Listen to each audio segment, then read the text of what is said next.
네, 그럼 이번 시간에는 목사님 말씀을 듣겠습니다. 열왕기하 4장 1절입니다. 선지자의 생도의 아내 중 한 여인이 엘리사에게 부르짖어 가로되 당신의 종 나의 남편이 이미 죽었는데 당신의 종이 여호와를 경외한 줄은 당신이 아시는 바니이다. 이제 체주가 이르러 나의 두 아이를 취하여 그 종을 삼고자 하나이다. 저를 읽었습니다. 우리가 성경을 읽어보면 성경의 마음의 세계에 대해서 이야기하고 있는데 처음에 성경에서 하나님이 인간을 만나는 이야기가 성경에 참 많이 나옵니다. 베드로가 예수님과 대화하는 이야기, 또 아브라함이 하나님 만난 이야기, 그리고 모세가 하나님 만난 이야기.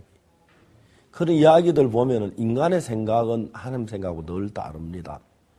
하나님이 모세에게 내가 너를 애굽에 보내서 내 백성 이스라엘 건져내게 하리라고 했을 때 모세가 내가 무엇이간데 애굽에 가면 이스라엘 백성 건져내리까? 하나님과 정반대 이야기를 하고 있습니다. 하나님이 아브라함에게 네 아내 사례를 살해하지마 살아라고 해라. 그가 내게 아들을 낳아주려고 그러니까 아브라함이 100세 된 사람이 어떻게 자식을 낳으리요? 사람 90세니 하고 웃었습니다. 예수님께서 베드로 보고 네가 다굴기 전에 나를 3번 부인하리라고 하니까 베드로가 말하기를 내가 주와 함께 죽을지언정 주를 부인하지 않겠습니다. 라고 베드로가 이야기를 합니다. 여러분 그런 이야기들을 읽어보면은 원래 우리 인간들의 마음은 하나님의 마음과 정말 멀리 있습니다.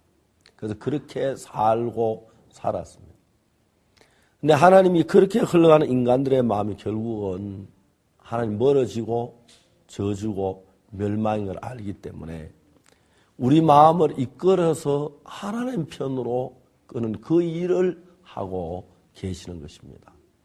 선지자 생도의 아내가 하나님을 남편이 선지자 생도이기 때문에 믿고 딸은 같았지만 마음이 하나님과 멀어져 있다가 남편이 죽자마자 이 여자는 세상으로 나가서 돈을 벌어서 자기 아이들을 잘 키우려고 했습니다. 이제 그때는 자기 욕망, 자기 생각밖에 없었는데 뭐가 제대로 되는 게 없었죠. 결국은 빚만 지고 자기 두 아이를 종으로 팔려가야 할 그런 위치에 놓여 있었습니다.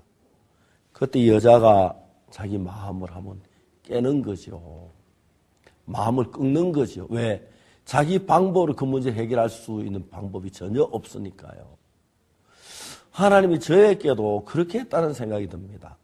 선지자 생도의 아내가 그렇게 된 것처럼 38년 된 병자가 그랬던 것처럼 탕자가 그렇게 됐던 것처럼 자기 했던 계획이 때는 안 되고 다 무너지고 깨어지고 길이 없을 때 사람들의 마음이 겸비해져서 하나님 앞에 나오는 모양을 볼 수가 있습니다.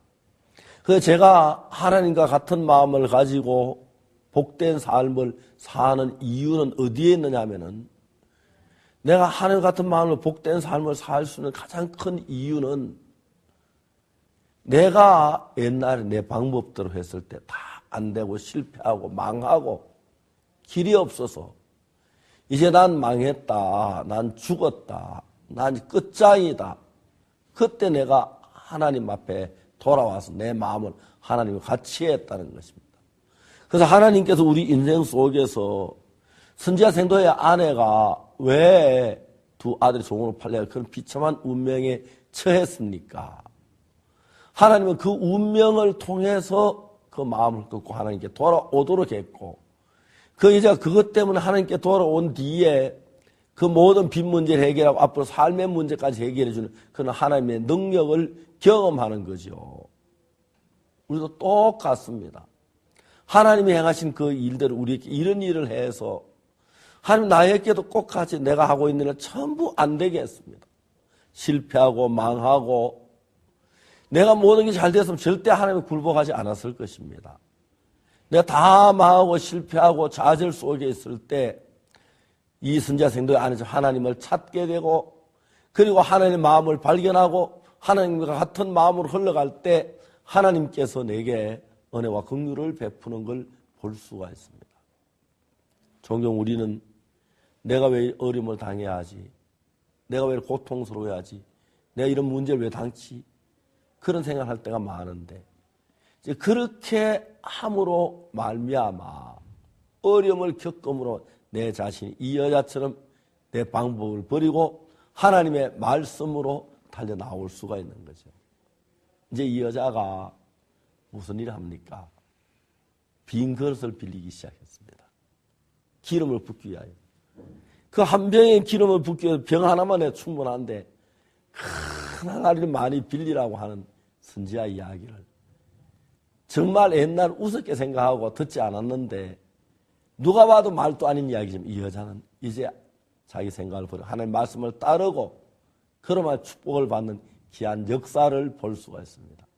이게 선지자 생도 아내만 그런 게 아니라 탕자도 그랬고 38년 된 병자도 그렇고 저도 그렇고 모든 이야기가 성경에서 인간 방법으로 흘러가던 방법이 버리고 하나님과 마음을 같이 하면서 하나님께 축복을 받는 그런 이야기로 기록이 되어 있습니다.